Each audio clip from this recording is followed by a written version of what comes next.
Kala ko parang simple-simple lang tong ride na to. Sinadjust siya sa akin ng mga taga dito. Wag ko daw kakalimutan na dumaan doon. Hindi ko in-expect na ganito yung beach nila.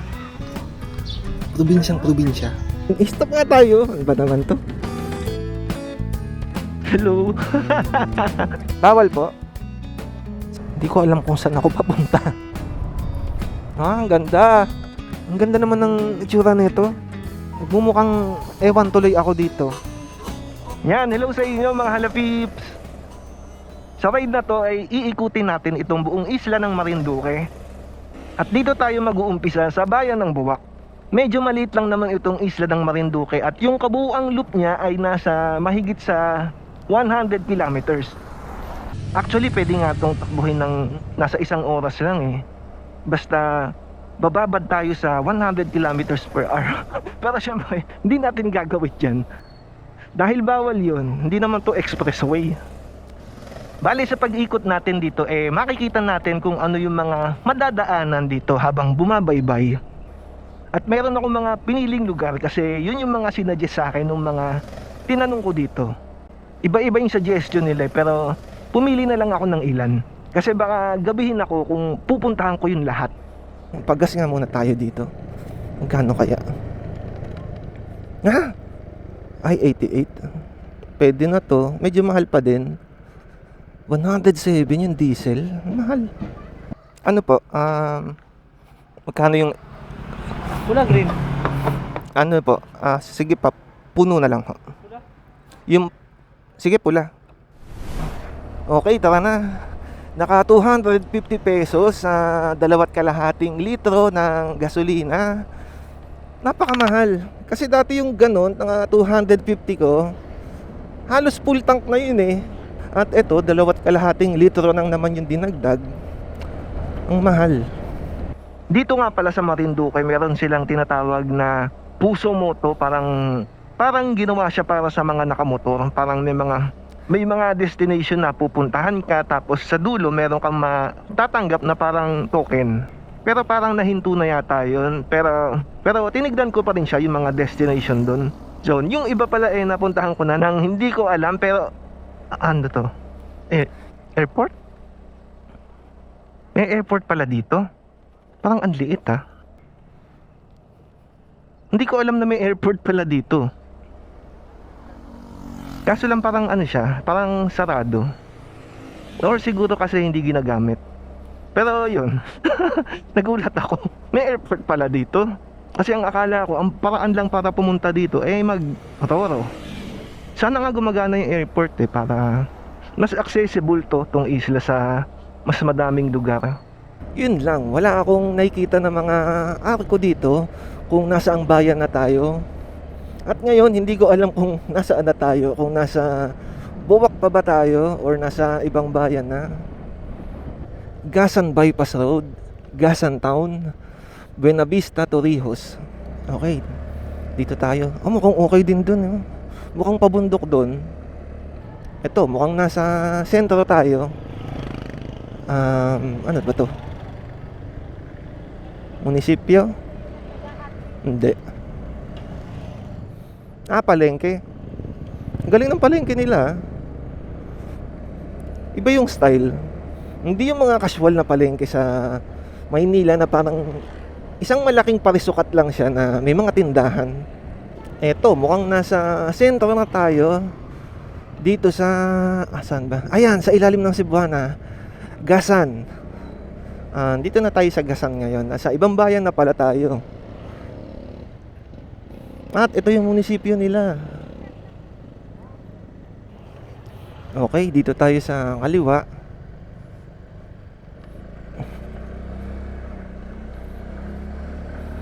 Paakyat. Medyo matarik pero kaya.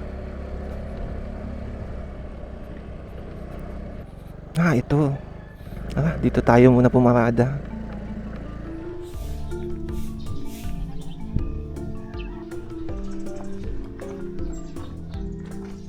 Ito ang St. Joseph's House of Mary Church. Isa sa pinakalumang simbahan dito sa Marinduque. Hindi lang ito kilala dahil sa kasaysayan, kung hindi dahil sa lokasyon nito. na nasa tuktok ng isang burol.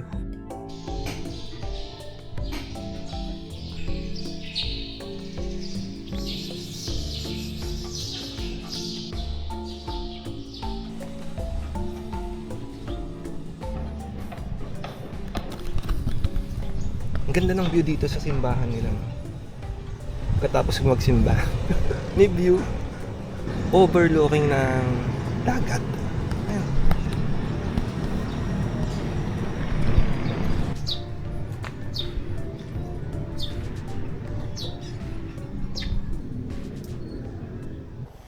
Sige po. Thank you po. Yan, tara na. Papunta na tayo sa susunod na pupuntahan natin at ito naman ay isang kainan. Kasi anong oras na? Past 9 na. Hindi pa ako nag-aalmusal kaya ito sakto yung susunod na destination natin. Isa siyang simpleng kainan, sabi nila. Actually, mamihan siya. Ngayon, hindi ko alam kung bukas siya. Sana lang bukas para matikman ko naman yung kanilang pagkain doon. Ito, may resort. Mukhang resort. O, resort nga. Basud Beach Resort. Sana makakita pa tayo ng ibang dagat. Pero mamaya meron tayong dagat na pupuntahan kasi pinili ko yon. Actually, sinuggest yun sa akin ng mga napagtanungan ko. Halos lahat sila, dun yung tinuturo na magandang dagat daw. Pero mamaya na yan. Dito muna tayo pupokus sa kainan na pupuntahan natin. Kasi gutom na talaga ako. Bukas pala to. Ayan, tara. Pero pagdating sa usapang pagkain dito sa Marinduque, ang ganda. Usapang pagkain sa Marinduque. Stop nga tayo. Ano ba naman to? Hindi ako makapagsalita ng maayos. Ang ganda ng view ha. Mga isla sa malayo. Tapos, ang linaw ng tubig ng dagat. Ay no. Napakalinaw. Bato-bato siya pero malinaw siya. Ano yata to eh? Ano ba tawag dito? Dike? Parang ganon? Or breakwater? Seawall? Yun pala yung seawall. Ganda eh. Tara. Nalimutan ko na naman yung sinasabi. Ayan may bundok dun sa malayo. Hindi ko lang alam kung anong bundok yan. Pero parang yan na yung pinakamataas na nakikita kong bundok dito sa Marinduque. Dadaan kaya tayo dyan? Sana madaanan siya ng loop na to. Para at least ma-experience ko naman yung mga bundok dito. Okay, dito na tayo. Malapit na. Mukhang ito yun. Mukhang ito. Aray ko. Okay, dito. Dire-diretso tayo dito. Mukhang looban to ha. Ano to? Naglilipat ng... Ano kaya yun? Bahay? Or parang boot? Parang boot na kubo yung style. Wow. Eto, mga taniman at saka bundok doon sa medyo malayo. Hindi ko lang alam kung ano yung nakatanim dyan. Tignan nga natin. Lapit tayong konti. Ayun, hindi ko alam kung ano yan eh.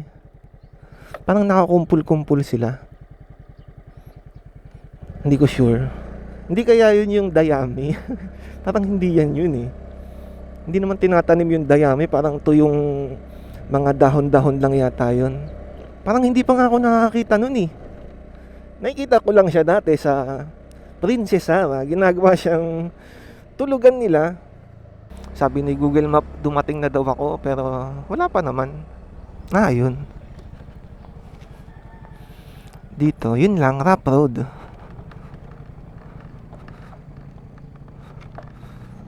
Yun, mukhang bukas naman. Kaso, Rap Road. Nakaiba yung ano Ito, yung may mga creek. Ako, hirap. Muntik na. Yan, dito tayo pwesto. Okay lang po dito? Okay lang po dito?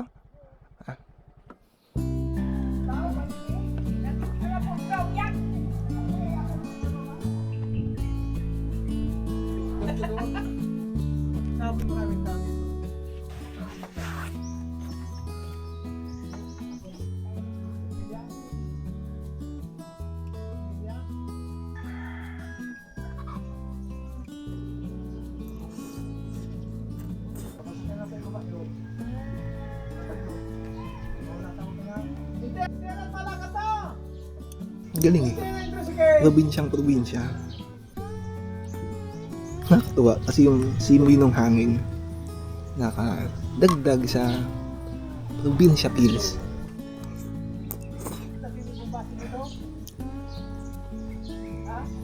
Sulit. Ayan, tuloy na ulit tayo sa biyahe. Katatapos lang kumain at tuloy na tayo sa pag-ikot dito sa Marinduque. Tapos yung susunod natin na pupuntahan ay yung seawall. Sana maganda doon, sana maganda yung view. At ito na yung bundok. Medyo lumalapit na tayo sa kanya. Sana lang medyo mapadaan tayo dyan. Hindi naman sa bundok talaga ha? At least yung bandang paahan man lang niya, madaanan man lang. Ang ganda. Parang hindi siya mapuno eh. Parang yung bandang taas niya medyo yung madamo lang. Yung baba niya medyo may mga puno-puno, medyo kalat-kalat yung mga puno. Hindi ko alam kung anong tawag sa ganong klaseng bundok. Pero ang ganda ha. Mukhang nasa sentro tayo ngayon ng bayan. Kung anong bayan, hindi ko lang alam kung anong bayan na to. Wala pa akong nakikitang mga address eh. Buena Vista. Okay. Buena Vista pala to. Mukhang ito yung sentro nila eh. Kasi medyo may mga businesses na ulit. Medyo busy na yung lugar. Biglang nag-iba dito naging maano siya, yung mga puno. Mapuno ng mga buko. Sarap ng buko pag gantong mainit ang panahon.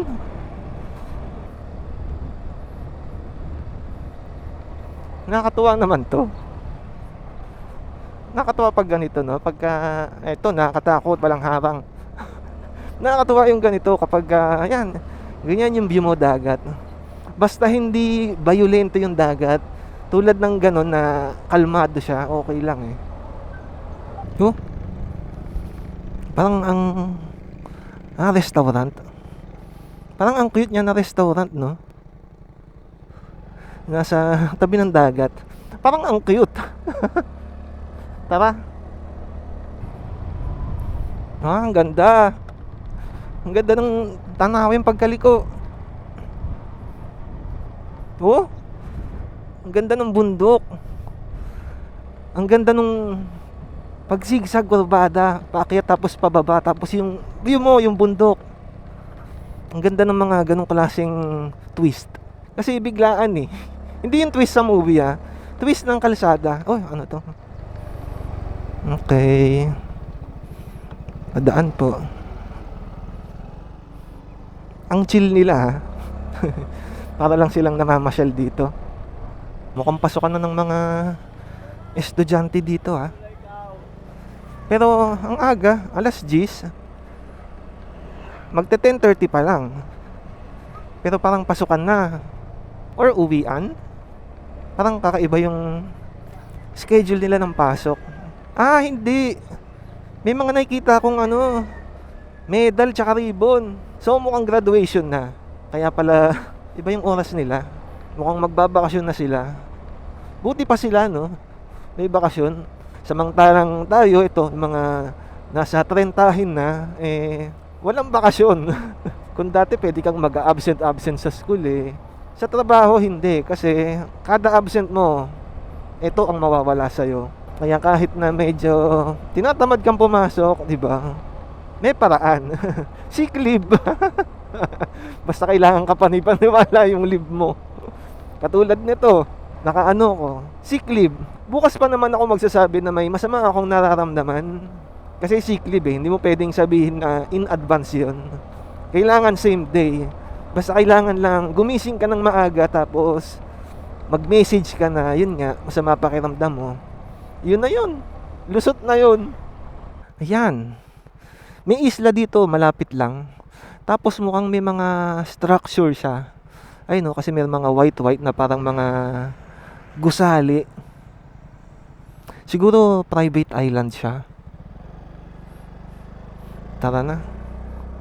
Mukhang private island Ano kaya feeling ng magkaroon ng gano'n? Private island. Bawal pumasok yung ibang tao. Ang yaman mo kung meron kang pag-aari ng isla. Ayan, ang ganda talaga ng bundok oh. Hinto nga tayo dito saglit. Ayan, ang ganda oh. Parang ano siya, madamo lang talaga siya. Ang ganda kasi medyo tusok-tusok siya, mabato yung taas. Kanina ko pa yung napapansin eh. Naku-curious ako kung saan yung daan papunta dyan eh. Ang ganda. Parang ang sarap magpadulas dun sa, ayan oh. Ang ganda niyang tignan. Para siyang may pagka-ice cream yung tingin ko sa kanya. Parang sundae. O parang Toblerone. Yun, parang ganun yung tingin ko sa kanya. Ang ganda talaga niya. Hindi ko alam kung ano yung pangalan ng bundok na yan eh. Pero ang ganda niya. Kitang-kita yung dagat. Asul na asul. Lakas ng hangin. Yan. Gandang tignan eh. Ilapit na kaya tayo? Ano to? May arko. Wala nakasulat. Arko lang. Babala. Landslide prone area. Okay, tara. Ayan, ang ganda oh. Ang ganda ng kulay.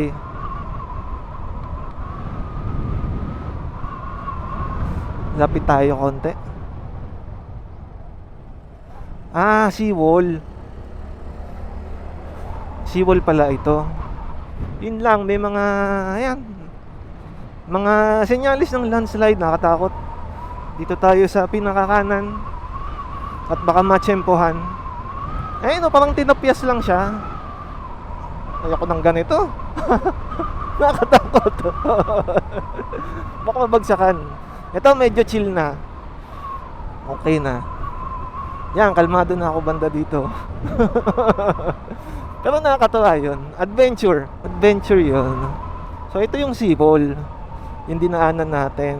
Tapos ito, hindi ko sure kung ano to. Siguro view deck. Tignan natin. Ito yung dampulan.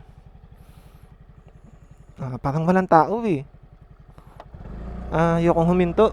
Walang tao. Mag-isa lang ako. Wala. Pag walang tao, wala, hindi na ako hihinto. Pero ayun, nakahinto naman. Tsaka nakadaan naman tayo dito. Kaya para sa akin okay na yun. Mas iniintindi ko yung safety ko. Hindi naman sa nag-iisip ako ng mga masasama pero wala kasing tao. Pag may dumating na ibang tao hindi ko alam. Kumbaga parang ano ba tawag dun? Yung tinatawag na stranger danger. Kapag hindi mo kilala yung tao, stranger siya sa'yo, parang iba yung tingin mo. Ayun, ganun ako kapag nasa malalayong lugar ako. Kahit naman hindi pala malayo, kahit nga sa Maynila, yun, ganun ako kapag nasa mga lugar na hindi ko kabisado. Kasi syempre ayoko naman na umuwi na naglalakad, 'di ba? Gusto ko umuwi ako, nakamotor pa rin ako. Uuwi ako ng masaya. Okay, kanina pa ako daldal ng daldal. Napuno na pala tong memory na ito. Sayang, nakapunta ako dun sa Malbog Hot Spring. Hindi naman pumunta, dumaan lang. Sumaglit lang ako doon. Kaso lang, ayan nga, puno na pala. So, ang ginawa ko, binura ko yung ibang mga video na na-back up ko na. Yun lang, sayang lang yung ride na yun. Hindi ko mapapakita sa inyo. So, yun, mula doon kanina sa may seawall ba yun? Yung seaside, bumalik ako papunta sa Buena Vista. Tapos mula sa Buena Vista, dito naman tayo sa may Malbog Hot Spring, papunta dito sa masigsag na kalsada na to. Yun lang talaga, sayang. Pero wala, tapos na, nangyari na yung nangyari. Kaya yan, okay lang. Charge to experience. Hindi ko kasi na-check na napuno na pala yung memory card ko. Kala ko nagre-record pa siya. Ang ganda oh. I love Tigui. Ang ganda. Ang ganda naman ng itsura nito. Oh, ang ganda ng ano nila, yung I Love Tigwi nila. Ang ganda ng background. Ayun yung mababa doon, palayan, tas dagat, tas ito, bundok. Napakaganda. Lapit nga tayo. Wala namang nadaan. Ayun nga, mga taniman nga, nasa baba niya. Oh. Ang ganda ng view mula dito. Yung mga tipong napapanood ko lang sa mga cartoons. Yan, totoo pala. Ang ganda. Tara na. Ito, bibili lang ako ng inumin dito. Nauuhaw na ako.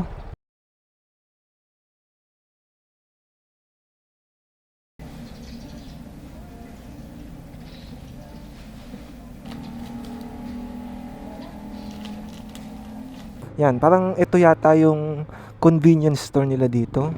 Kasi parang wala akong nakikita ditong mga ibang convenience store. Yung mga typical na nakikita ko sa Maynila. Tulad ng mga 7-Eleven, Alphamart, Dali. Sama mo na yung O-Save. Yan, parang wala dito sa kanila. Tsaka parang kompleto sila eh. Kasi meron silang mga gamot doon. Tapos may salbabida pa nga oh. Sa mga alak. Kasi mga nabibili sa grocery. May mga tsinelas, damit. At syempre meron silang molo wrapper dun no, nakalagay. Wala lang, parang ano lang, kakaiba lang para sa akin. Kasi sa Maynila, 'di ba, ang daming mga mabibilihan. Tapos dito sa kanila, mas simple na tindahan. Napakatahimik talaga dito sa Marinduque. Base sa observation ko ang konti ng tao, may mga makikita kang bahay-bahay pero magkakalayo sila, tapos mas marami yung mga greenery. Talagang napaka-relax. Pero meron pa ditong lugar na gusto kong mapuntahan. Actually, sinadjust siya sa akin ng mga taga dito, yung mga nakakausap ko ng mga lokal dito. Sabi nila kung iikot daw ako dito sa Marinduque, wag ko daw kakalimutan na dumaan doon. At yung sinasabi nila na yon ay isang beach. At yung lugar na to ay isang public beach area.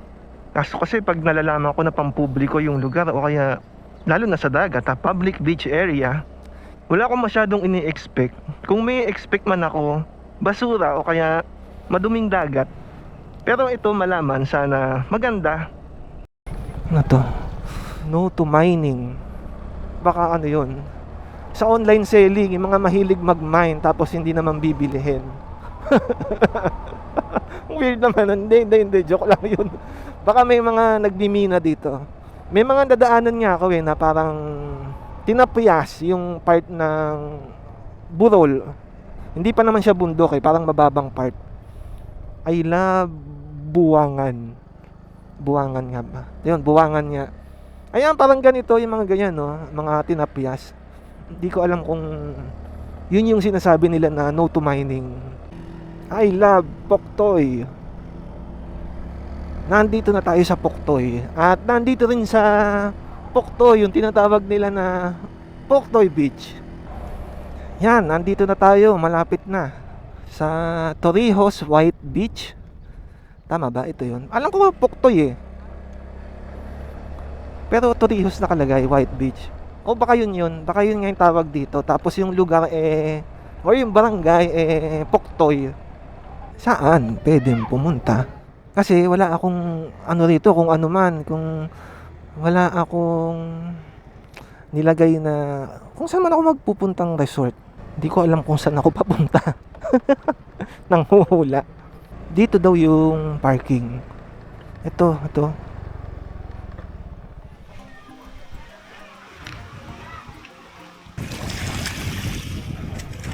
Ito ang Poktoy White Beach.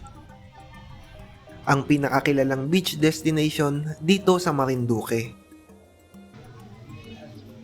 Kadalasan itong nakukumpara sa Boracay. Pero kumpara sa Boracay, mas tahimik dito dahil walang ingay, walang party, walang nightlife, mas probinsya ang vibe. Hindi ko in-expect na ganito yung beach nila. Napakaganda tsaka napakalinis. Yan, so kasama pala to sa Puso Moto. Ang daming mga resort dito na yung parang villa na private, na parang transient.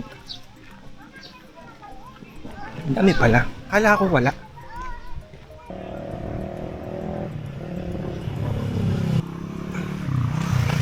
Mahaba-haba din yung shore area nila. Tapos may mga private din ako na mga nakikita dito. Tulad nito. Yan, kaso mukha nga lang siyang mamahalin. Ang ganda ng kulay ng tubig nila. Tapos white sand. Tignan natin yung texture. Ito siya. Medyo malaki-laki yung mga butil. Tapos may ilang mga parang nadurog na shell. Ito may sigay pa oh.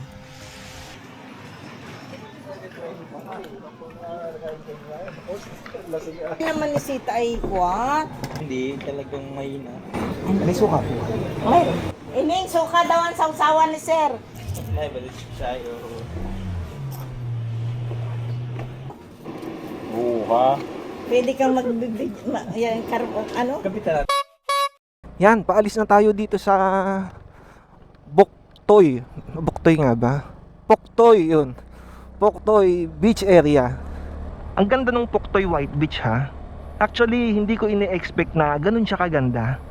Kasi nga public beach siya, kaya hindi ako nag-expect talaga. Pero nung nakita ko, wow, ang ganda. Hindi ko alam na may makikita akong ganun dito. Nakakatuwa siya.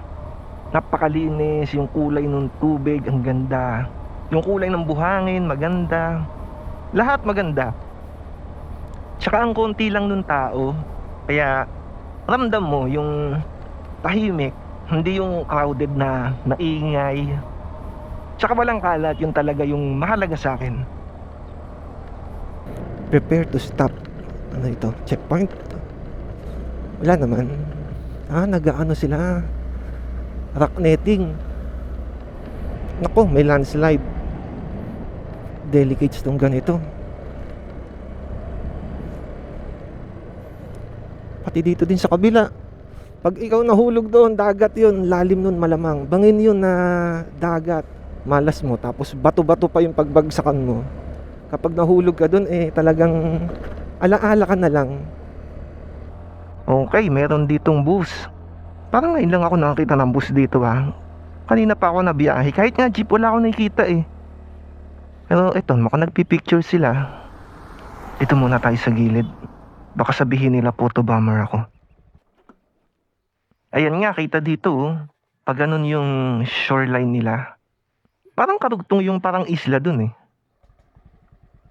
Napakagandang tignan. Parang postcard. Yung dagat asul na asul. Ay tara, tapos na sila. Papuntang market. Hello.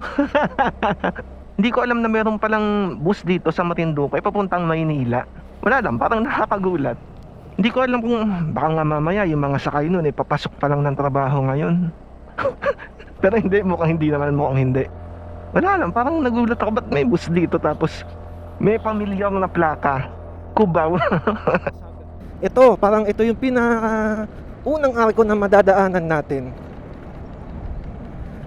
Ayan, ito. Welcome Santa Cruz. Ayan, bayan yan dito sa Marinduque.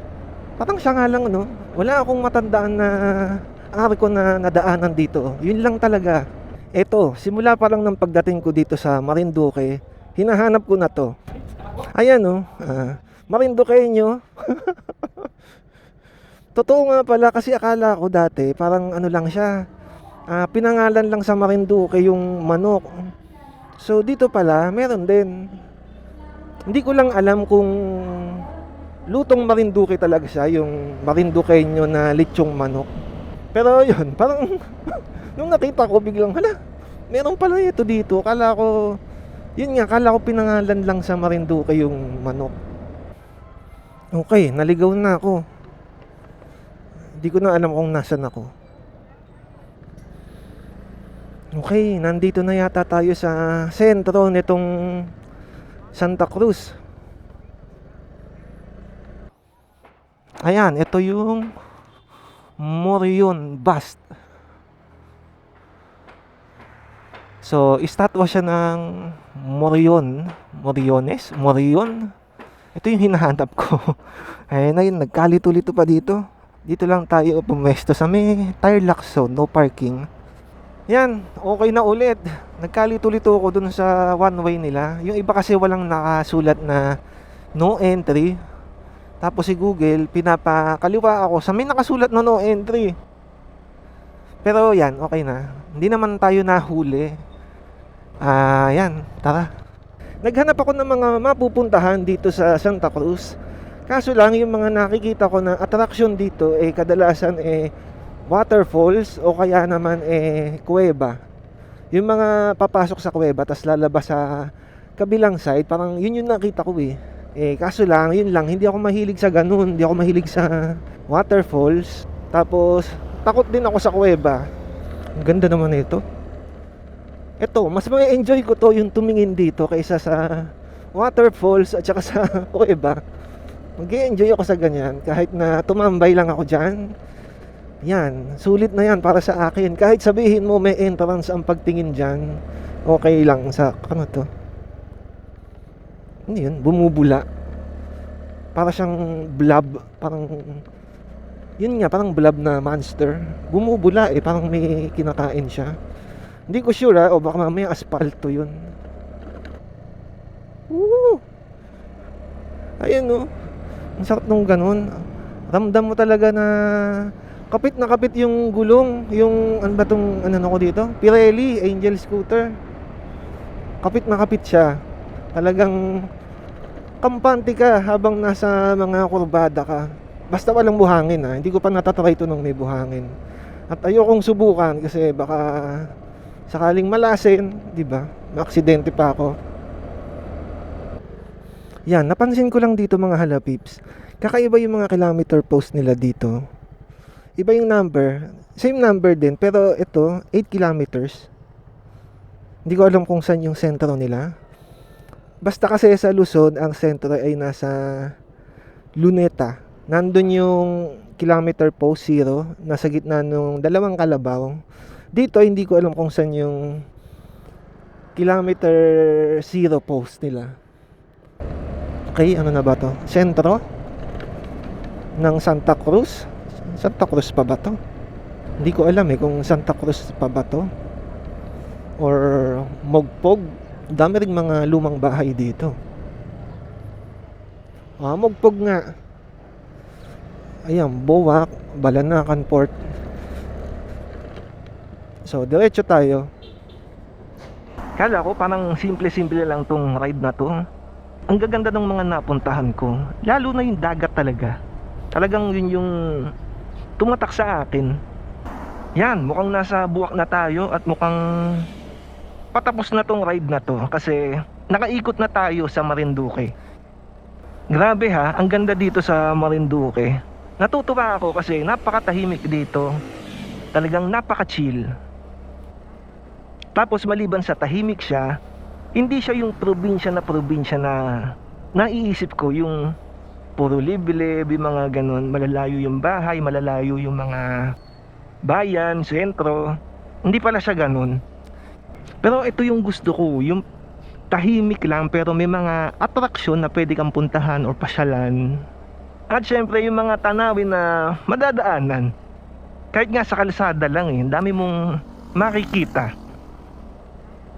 Yan na mga halapips, hanggang dito na lang tong ride na to. At sana ay nagustuhan nyo. Palike na lang nitong video na to kung nagustuhan nyo. Tapos kung di kayo nakasubscribe, pwede kayong mag-subscribe. Maliban dyan, meron din tayong share button kung gusto nyo i-share to. Tapos meron pa din dyang download button na hindi ko alam kung para saan. So yan na mga halapips, maraming salamat sa inyo. At hanggang sa susunod na ride. Bye bye. Ang hapdi ng mukha ko, parang nasunog pa yata.